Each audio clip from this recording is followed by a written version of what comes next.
மனிதன் நினைப்பதுண்டு வாழ்வு நிலைக்கும் என்று,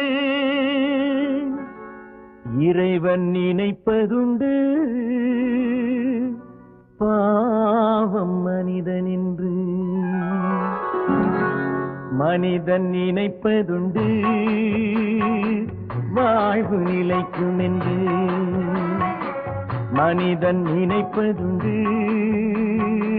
வாழ்வு நிலைக்கும் என்று, இறைவன் நினைப்பதுண்டு